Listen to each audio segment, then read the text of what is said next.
సింగిల్గా వెళ్ళకూడదు.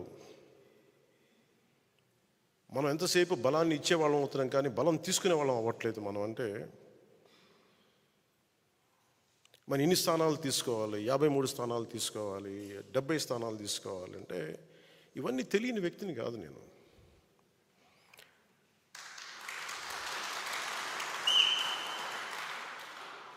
మనోడికి అసలు ప్రాక్టికాలిటీ తెలియదు, వీధుల్లో తిరగడు కాబట్టి, జనంతో తిరగడు కాబట్టి అసలు మనం ఏమనుకుంటామో తెలియదు. మీరు ఏమనుకోకపోతే తెలియకపోతే నేను రాజకీయాల్లోకి ఎందుకు వస్తాను?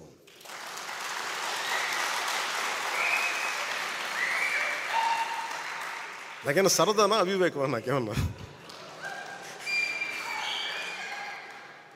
జనసేన వచ్చింది కూడా రాష్ట్ర విభజన ఒక్క నాయకుడు మాట్లాడట్లా. ఆంధ్రప్రదేశ్కి జరిగిన అన్యాయానికి, లేదంటే రాష్ట్ర విభజన ఇలా చేయకూడదు, ప్రజల మధ్య ఇలా చిచ్చు పెట్టకూడదు, విభజన జరగాలంటే చాలా సైంటిఫిక్గా జరగాలి అని ఒక పద్ధతి తీరు లేదు. ద్వేషంతో విడిపోవడం కష్టం, తేలిక. ఇద్దరు వ్యక్తుల్ని కలపడం చాలా కష్టం, ఇద్దరు వ్యక్తులను విడగొట్టడం చాలా తేలిక. ఒక కట్టడాన్ని నిర్మించడం కష్టం, ఒక కట్టడాన్ని కూల్చడం ఒక లెస్ దెన్ 24 సెకండ్స్. అందుకే నేను ఎప్పుడు నిర్మాణాన్ని ఇష్టపడతాను, విధ్వంసాన్ని ఇష్టపడను. అందుకే నా పద్ధతులు ఒకసారి ఇబ్బందిగా ఉంటాయి. గొడవలు పెట్టి నేను అంత ఈజీగా గొడవలు పెట్టుకోను. కష్ట నష్టాలు తెలుసు. ఎందుకు ఒక్కడనే మనం వెళ్ళలేదని అనడానికి కారణం, అసలు ఎందుకు ఈ మాట చెప్పారు వైసీపీ? నేను మాట్లాడుతున్నప్పుడు వైసీపీ వ్యతిరేక ఓటు చేయకూడదు అనటం వల్ల మీకు టీడీపీ పార్టీ బతికేసింది, మీరు జైలుకి వెళ్ళి చెప్తే వాళ్ళు బతికేశారు, మేము నలిగిపోతున్నాం. అంటే నాకు గనక 2019లో నాకు సలహాలు ఇచ్చేవాళ్ళందరూ, నేను 153 స్థానాల్లో పోటీ చేయించాను. 30-40 మంది కనుక నన్ను ఎమ్మెల్యేలుగా గెలిపించుంటే ఈరోజు సంపూర్ణ హక్కు ఉండేది. 30-40 మంది పక్కన పెట్టండి, కనీసం నన్ను కూడా గెలిపించలేకపోయారు. కనీసం నన్ను గెలిపించున్నా కానీ బాగుండేది.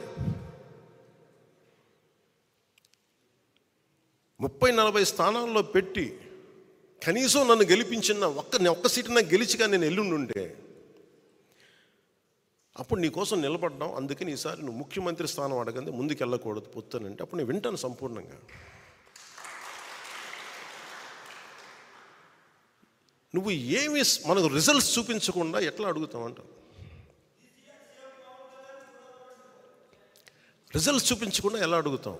ఈరోజు మన అందరితోటి మర్యాదగా మాట్లాడుతున్నారు, గౌరవిస్తున్నారు కేంద్ర ప్రభుత్వం అంటే 18 లక్షల ఓటు పైచిలుకు మనం సంపాదించగలిగాం మనం పోయిన ఎన్నికల్లో.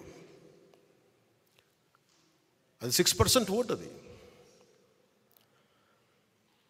మనం ఇంట్లో వాళ్ళు నిలబడితే మన ఇంట్లో వాళ్ళే ఓటేరు. అలాంటి వ్యక్తులు బోల్డంతమంది ఉన్నారు ఇక్కడ. కన్విన్స్ చేయలేం, 1 లక్షల మందిని కల్పించి కన్విన్స్ చేయలేం మీరు నాకు ఓటు వేయండి అని. ఒక విషయం మీద ఆర్గ్యుమెంట్ చెప్పాలి. ఇది ఎందుకు రైటు, ఇది ఎందుకు సరైంది, ఇది ఎందుకు సరైంది కాదని చాలా స్పష్టంగా చెప్పగలిగేంత ఎబిలిటీ ఉండాలి. Convincing ability, debate ability, negotiating ability. నేను దశాబ్దం పాటు నలిగి అవమానాలు పడి పిచ్చి పిచ్చిగా మాట్లాడుతున్నా, అన్ని దేనికి భరిస్తాం? ఇవన్నీ ప్రజలు బాగుండాలి మనకి.